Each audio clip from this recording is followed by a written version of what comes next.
नमस्कार, ग्लोबल स्पेशलमा यहाँलाई स्वागत छ। दर्शकवृन्द, ग्लोबल स्पेशल खोजमूलक समाचार सामग्रीहरूको स्पेशल प्याकेज हो। हामी जनसरोकारका हरेक विषयको गहिरो अध्ययन गर्दै सत्य तथ्यलाई उजागर गर्ने प्रयास गर्दछौँ। सत्य तथ्य र निष्पक्ष समाचारको प्याकेज दिने हाम्रो प्रयास निरन्तर जारी छ। दर्शकवृन्द, विश्व उपभोक्ता अधिकार दिवस वर्षेनी मार्च 15 तारिकका दिन मनाउने गरिन्छ। नेपालमा पनि विभिन्न उपभोक्ता दिवस हितसँग सम्बन्धित विभिन्न कार्यक्रम गरेर मनाइएको छ। संयुक्त राष्ट्रसङ्घबाट पारित उपभोक्ता संरक्षण अनुबन्ध 1985 र उपभोक्ता संरक्षण ऐन 2054 को दफा 6 बमोजिम वस्तु वा सेवा खरिद तथा उपभोग गर्ने प्रत्येक उपभोक्तालाई विभिन्न अधिकार प्रत्याभूति गरिएको छ। गुणस्तर तथा नापतौल विभागको निष्क्रियताले बजारमा नवीकरण नभएका र नापतौल नै प्रमाणित नभएका ढक तराजु मात्र होइन, प्रतिबन्धित ढक तराजुले पनि सामान तौलने गरेको बजारमा देखिने गरे पनि सम्बन्धित निकायले चासो नदिँदा उपभोक्ता ठगिने गरेका छन्। आज हामी यिनै पेरिफेरीको विषयवस्तुलाई प्रस्तुत गर्नेछौँ। दर्शकवृन्द, उपभोक्ताहरू एउटै सामानको मूल्य पसलै पछि फरक हुँदा दिक्क भएका छन्, बाध्य भएका छन् अनेक थरी मूल्य तिर्नको लागि। त्यस्तै उपभोग्य वस्तुमा हुने मिसावट र बजारमा हुने कालो बजारीले उपभोक्ता सधैँ मर्कामा पर्ने गरेको सचेत उपभोक्ताको गुनासो रहेको छ। स्वच्छ उपभोग्य वस्तु तथा सेवा उपभोग गर्न पाउनु उपभोक्ताको अधिकार भए पनि उपभोग्य वस्तुमा हुने मिसावटले उपभोक्ताको स्वास्थ्य समेत जोखिममा पर्ने गरेको छ। सरकारले प्रभावकारी काम गर्न नसक्दा आम उपभोक्ताले महँगीको सामना गर्नु परिरहेको छ।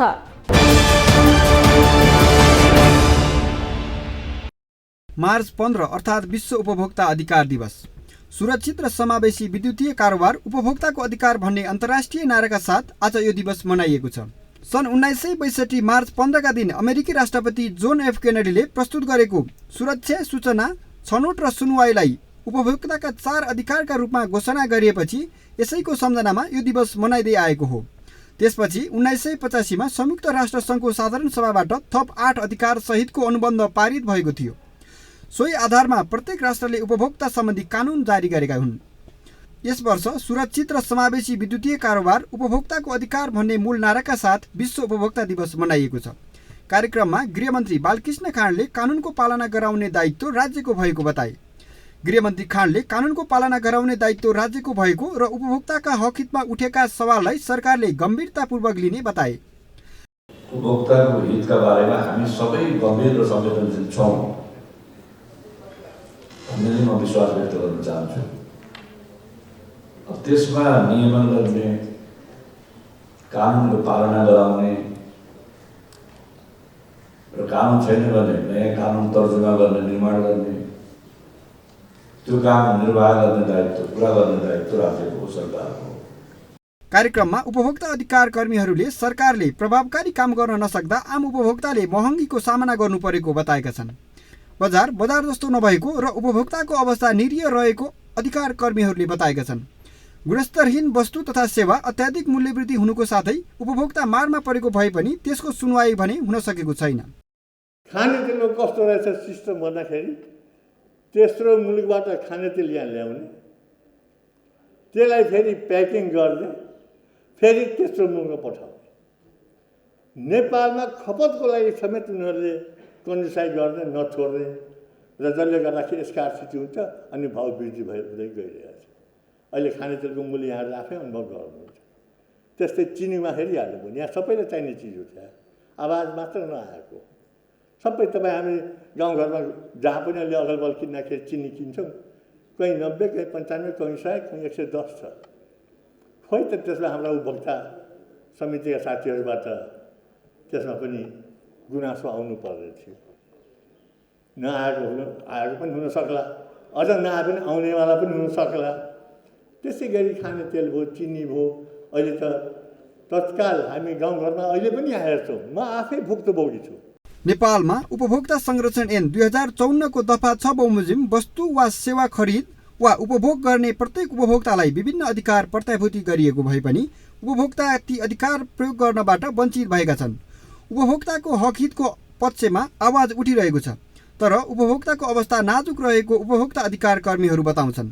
यता सरकारी निकायले भने बजारमा प्रभावकारी अनुगमन भइरहेको बताउने गरेको छ। एउटै सामानको मूल्य पसलै पछि फरक फरक हुँदा एउटै सामानको 3 थरी मूल्य तिर्न उपभोक्ता बाध्य छन्। यस्तै उपभोग्य वस्तुमा हुने मिसावट, बजारमा हुने कालोबजारीले उपभोक्ता भने सधैँ बारमा पर्ने गरेको सचेत उपभोक्ताको गुनासो छ। खासै त्यो प्याकेजिङ डेटहरू पनि भइरहेकै अवस्था हो। त्यस्तो चाहिँ स्थिति चाहिँ नराम्रो चाहिँ मलाई छ जस्तो लाग्दैन। उपभोक्ताको संरक्षणको हितमा चाहिँ कुन निकायले काम गरेको ठिकै जस्तो लाग्छ मलाई। त्यसमा अब म्यानुफ्याक्चर डेटहरू, प्याकेजिङ डेटहरू, एक्सपायरी डेटहरू सबै प्रायः जस्तो सामानमा अब उपभोग्य वस्तुमा छन् हैन। अब त्यो त अब उपभोक्ताले हेरेर चेक गरेर लिनुपर्छ। तर मूल्य कतिपय विषयमा कस्तो हुन्छ, कतिपय चिजहरूमा आफूलाई जरुरी हुन्छ जति पनि तिर्नुपर्ने हुन्छ, नभई नहुने विषयहरू त्यस्ता हुन्छन्। यो राज्यले अलि यसमा अरू सबै देशहरूमा त राज्यको तर्फबाट त्यसलाई मूल्य समायोजन गरिदिएको हुन्छ। हाम्रो त्यो व्यवस्था छैन, मूल्य समायोजनको व्यवस्था छैन। त्यस कारणले अनि मनपरी असुली भइरहेको अवस्था छ। ठगिएको छ, हामी नै ठगिएको छ। अब कसरी भन्ने, सानोको मुख बोलेर यहाँ बोली हुँदैन। ठुल्ठुलोलाई हुनेहरूलाई हुने नै छ, नहुनेलाई नहुने नै छ। अब हाम्रो अरू प्रडक्टहरू डेली चाहिने दाल चामल किन्दा एक्सपायरी डेटहरू भयो, प्रडक्ट भयो, नेपाली इम्पोर्टेड हुन्छ नि, सबैहरू हेरिरहेको हुन्छ। हामी सचेत नै छौँ। एक्सपायरी डेट कति छ र कहिले बनेको हो, र कतिपय मेटेरियलमा चाहिँ नेपाली मेटेरियलहरू चाहिँ डेट भन्ने नै तोकेको हुँदैन क्या कतिपय ब्रान्डहरूमा। जस्तै कि अब हो धेरै कुराहरूमा त्यो चाहिँ सुधार ल्याउनु पर्ने जस्तो देखिन्छ मैले। म त एकदमै सचेत छु आफ्नो स्वास्थ्यप्रति र आफूले उपभोग गर्नेप्रति, र सबैजनालाई म त्यो चाहिँ भन्छु। यहाँ व्यापारीहरूले तपाईँको मन खुसी, तपाईँको अहिले बदाम पहिला मुङसुरमा बेच्ने बदाम तपाईँको 1 नम्बर बदाम बेचिन्थ्यो, अहिले तपाईँको 5औं नम्बरको बदाम बेचिन्छ। हेर्नुहोस्, किनभने जुन बदाम तपाईँको पहिला 100 रुपियाँ हालेर 1 रुवा किन्थे, अहिले पनि त्यो 100 मा हाल्दाखेरि तपाईँको दानै हुँदैन। तपाईँको सामान पनि तपाईँको के अरे सब्जी व्यापार साइकलहरूले सबैभन्दा तपाईँको कालीमाटी र तपाईँको बल्कुबाट सबभन्दा बिक्री सस्तो सब्जी, फालेको सब्जी त्यहाँका होलसेलवालाहरूले फालेको सब्जी ल्याएर बेचिरहेछन् घुमाएर। सोच छ, उपभोग्य वस्तु तथा सेवा उपभोग गर्न पाउनु उपभोक्ताको अधिकार भए पनि उपभोग्य वस्तुमा हुने मिसावटले उपभोक्ताको स्वास्थ्यमा जोखिम पर्ने गरेको छ। उपभोक्तालाई गुणस्तरीय वस्तु तथा सेवा प्रदान गरिने भनेर संविधानमा नै उल्लेख गरिएको भए पनि त्यसको कार्यान्वयनको अवस्था भने दयनीय देखिएको छ। दर्शकवृन्द, उपभोक्ता हक अधिकारको क्षेत्रमा काम गर्दै आएका 7वटा संस्थाहरू एकजुट भएर अब अगाडि बढ्ने भएका छन्। अन्तर्राष्ट्रिय उपभोक्ता दिवसको अवसरमा सोमबार 7 संस्थाले काठमाडौँमा पत्रकार सम्मेलन गर्दै उपभोक्ता अधिकारका लागि एकजुट भएर काम गर्ने प्रतिबद्धता जनाएका हुन्।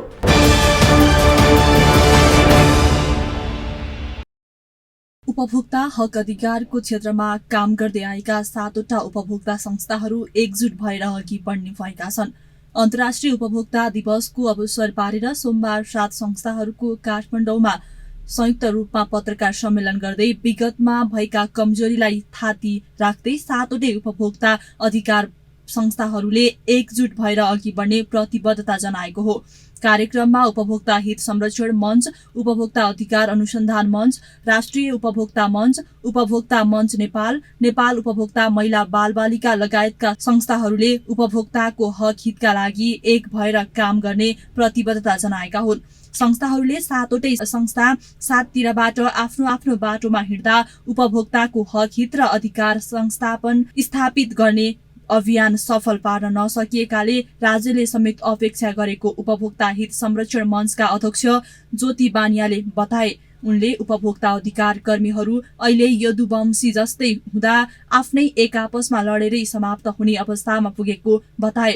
यदुवंशी जस्तै भएर उपभोक्ताको हक अधिकार प्राप्त गर्न नसकिने भएकाले अब एक भएर अघि बढ्नुपर्ने आवश्यक भएको अध्यक्ष बानियाले बताए। अध्यक्ष बानियाले उपभोक्ता अदालत स्थापना गरी संघ, प्रदेश र स्थानीय तहसम्म उपभोक्ता अधिकार स्थापित गर्ने पर्ने अबको आवश्यकता रहेको उल्लेख गरे। उनले उपभोक्ताको हक अधिकारको लागि 7 संस्थाले संयुक्त रूपमा अभियान चलाउने प्रतिबद्धता व्यक्त गरे। यो वर्ष पनि हामीले गरेका छौँ, के गरेका छौँ तपाईँहरूलाई पनि थाहा छ, सबै कुरा थाहा छ। हामी 3टा काम गर्नेवाला छौँ उपभोक्ता संरक्षण मञ्चको तर्फबाट। अरू साथीहरूले पनि अरू आफ्नो कुरा भन्नु होला। एउटा काम चाहिँ हामीले के बुझ्यौँ भने एक्लै जाँदाखेरि केही पनि पुगिँदैन। पहिलो काम चाहिँ अब के छ भने लड्दाखेरि चाहिँ तपाईँहरूसँग लिएर 3टै संस्था, यो 7वटै संस्थाहरू, हामी विशेष गरी 7वटै संस्थाको नाम हरवर्ती अहिले चाहिँ के छ भने माधवजीले भन्नुहुन्छ, यी 7वटै संस्थाहरूले हामीले जोइन्टली इफोर्ट गर्छौँ। त्यसको लागि साथीहरूसँग मैले के प्रस्ताव राखेको छु उपभोक्ता संरक्षण मञ्चको तर्फबाट भने 3 महिनामा एकपल्ट मलाई पनि पालो दिनुहोस् भनेर मैले चाहिँ के छ भने प्रेमजीलाई भनिरहेको छु। 3 महिना एकपल्ट सकिन्छ भने यहीँ गरिएला, शक्ति भयो भने बाहिर गएर भए पनि एउटा विषयमा एउटा विषयको थिममा एउटा, जस्तो अब भोलि नेटवर्कको कुरा आइरहेछ, नेटवर्कमा हाम्रो भर्सन के हो त, अब नेटवर्कमा हाम्रो भर्सन के हो त भन्ने विषयमा खालि के छ भने एउटा अप्सराजीको मात्रै के छ भने भर्सन होइन, हामी 7वटै संस्थाको भर्सन यो हो है भनेर एउटा छुट्टै। त्यसो हुनाले म 3टा कम्तीमा 3 महिनामा एकपल्ट चाहिँ उपभोक्ता संरक्षण मञ्चले यस्तो योभन्दा विशाल अलिकति के छ भने सबै मिडियाको साथीहरूलाई राखेर, आज त खालि त्यो तपाईँहरूलाई खालि म्यासेजको लागि मात्रै भयो अनि सँगै नगएसम्म हामी मासिने कुरा हुन्छ। यो त हामी यदुवंशी भयौँ जम्मै, उपभोक्ता संस्थाहरू भने यदुवंशी भयौँ क्या। त्यस्तै कार्यक्रममा बोल्दै राष्ट्रिय उपभोक्ता मञ्चका अध्यक्ष प्रेमलाल महर्जनले एकले अर्को संस्थाको अस्तित्व स्वीकार गरेर काम गर्न नसक्दा उपभोक्ता हक हितको अभियान सफल नभएको बताए। उनले एकले अर्कोमाथि अनावश्यक आरोप लगाउने प्रवृत्ति रहेको भन्दै तत्कालै सहकार्य गर्न नसकिने बताए। उनले पछिल्लो अवस्थामा सबै संस्था मिल्नुको विकल्प नभए पनि आफू भने तत्काल सहकार्य नगर्ने बताए। अध्यक्ष महर्जनले हामीले एकअर्काको अस्तित्व स्वीकार नगरेसम्म राज्यले अपेक्षा गर्ने बताए। संविधानमा नै उपभोक्ता अधिकारको व्यवस्था गरे पनि स्थानीय तहहरूको बजार अनुगमन नगरेर अनुगमनको लागि आएको बजेट रातारात र पोखराको फेवाताल घुमेर सिद्ध्याएको आरोप लगाए। एकले अर्को संस्थालाई अर्को संस्थाको अस्तित्व स्वीकारै गर्न नसक्ने उपभोक्ता अधिकार कर्मी संस्थाहरूको बीचमा हामी जुन किसिमको समन्वय ज्योतिजीले खोज्यो मलाई खुसी लाग्यो। वास्तवमा हामी स्वीकारै गर्न नसक्ने अवस्थाको छ। यहाँ मैले देखिरहेको छु, म बुढो भन्यो भने अरूले के भन्छ तँभन्दा म पुरानो भनेर भन्ने ठाउँमा छ हाम्रो यो हामीहरू। यसैको कारणले अहिले राज्यले हामीलाई अत्यन्त हेपिएको अवस्था छ। ज्योतिजी अनुगमन नजाने भन्छ, म नजाने भन्छु। हाम्रो 2टा संस्था, अरू अनुगमन जानै पर्छ भन्ने संस्था, हाम्रो कुरै मिलिरहेको छैन कि कहाँनिर कुरा मिलेन त्यो मैले थाहा छैन, किन मिलेन त्यो पनि थाहा छैन। र एकले अर्कोलाई होच्यारै हिँड्नुपर्ने हाम्रो संस्थाहरूको बानी। त्यो अवस्थामा उपभोक्ता संस्थाहरू मिलेर जानुपर्छ भन्ने कुरा हो। त्यस्तै उपभोक्ता अधिकार अनुसन्धान मञ्चका अध्यक्ष माधव तिमल सिन्हाले उपभोक्ता अधिकारका लागि काम गर्ने 7 संस्था एक्लै हिँड्दा अभियान सफल नहुने भएकाले एकजुट हुनुको विकल्प नरहेको बताए। उनले हामी सबैको उद्देश्य नागरिकलाई विधिको शासनको प्रत्याभूति गराउन भएकाले सबै एक भएर अघि बढ्नुको विकल्प नभएको बताए। सरकारसँग उपभोक्ता सम्बन्धी स्पष्ट नीति नभएकाले पनि राज्यले अपेक्षा गरेको अध्यक्ष तिमल सिन्हाले दावी गरे। एउटा राज्यबाट हामीले अपनत्व पाएको अवस्था छैन। अरू के छ भने हामी सङ्गठित भएर धक्का दिन सकेका छैनौँ। आज हामीले खास गरी एउटा कमिटमेन्ट जुन ज्योतिदाईसँग मैले सल्लाह गरेर हामी कमसेकम एउटा सक्रिय एक्टिभिस्टले एउटा कमिटमेन्ट प्रतिबद्धता व्यक्त गरौँ। आज यो वर्षभरि हामीले 3-4 काम गर्न सक्यो भने पनि कमसेकम केही न केही छै भन्ने अनुभूति दिलाउनको निमित्त हामीले आयोजना गरेको हो। हामी सक्रिय र सङ्गठित छैनौँ। राज्यले हाम्रो किन टेर्ने त? हामी मतैक्य नहुने, साझा अवधारणा हाम्रो मतैक्य नहुने, हामी साझा अवधारणा दिन नसक्ने हामी, अनि हामी नै के हो त भन्दाखेरि अर्कालाई भन्ने आछौँ, गलत करो राज्यलाई किन दोष दिने? हामी 5वटा संस्था 7वटा संस्थाहरू कम्युनिस्ट इस्युमा अघि बढ्न नसक्ने, साझा एजेन्डा दिएर जाउँ त। 3-4 इस्यु दिउँ हामीले अहिले कमसेकम। यो अहिले तपाईँलाई कसैले सोध्नु होला राज्यका निकायलाई, मलाई एउटा अमेरिकनले सोधे पनि होइन, त्यहाँ मैले कुराकानी गरेँ, त्यो देशको नेसनल कन्ज्युमर पोलिसी के हो त? राज्यको तेरो उपनीति छैन नीति। जो हामीले के भयो त मियो बिना घुमिरहेको छौँ क्या, नीति छैन हाम्रो। नेसनल कन्ज्युमर प्रोटेक्सन भनेर हाम्रो त्यो राज्यको नीति के हो भन्दा हामीले बनाउन नसकेको अवस्थामा हामी नीतिगत तहमा कमजोर भएको कुराले गर्दाखेरि के हो त राज्यले हामीलाई हेपिरहेको अवस्था छ। हेप्छ नि राज्यले त, राज्यले आफ्नो अभिष्ट पुरा गर्नको निमित्त त हामी त खेल्लोको अवस्था पनि छ। त्यस कारणले हामी के गरिरहेछौँ भन्नलाई भने त्यो गल्ती हामीले गर्दै गर्दा हामी कमजोर भएको अवस्था छ। उपभोक्ता अधिकार कर्मीहरूले जनता मूल्य वृद्धिको मारमा परेका अवस्थामा समेत वाणिज्य तथा आपूर्ति मन्त्री बनाउन नसकेको बताए। उनीहरूले उपभोक्ता अदालत संस्थापनको लागि सरकारले व्यवस्था गरेको गुनासो गरे। नेपालमा तीनै तहको सरकार भए पनि जनताले उपभोक्ता सम्बन्धी हक अधिकारबाट वञ्चित भएकाले अब अधिकारको लागि लड्ने संस्था एक भएर राज्यलाई दबाव दिने तयारीमा लाग्ने प्रतिबद्धता जनाए। उपभोक्तालाई गुणस्तरीय वस्तु तथा सेवा प्रदान गरिने भनेर संविधानमा नै उल्लेख गरिएको भए पनि यसको कार्यान्वयनको अवस्था भने दयनीय देखिएको छ। 4 अधिकारका आधारमा संयुक्त राष्ट्र संघको साधारण सभाबाट सन् 1985 मा थप 8 अधिकार सहितको अनुबन्ध पारित भएको थियो। सोही आधारमा प्रत्येक राष्ट्रले उपभोक्ता कानून जारी गरेका छन्। तर उपभोक्ता अधिकार कर्मीहरूले जनता मूल्य वृद्धिको मर्कामा परेको अवस्थामा वाणिज्य तथा आपूर्ति मन्त्री बनाउन नसकेको बताएका छन्। उनीहरूले नेपालमा तीनै तहको सरकार भए पनि जनताले उपभोक्ता सम्बन्धी हक अधिकारबाट वञ्चित भएकाले अब अधिकारको लागि लड्ने संस्था एक भएर राज्यलाई दबाब दिने तयारीमा लाग्ने प्रतिबद्धता पनि जनाएका छन्।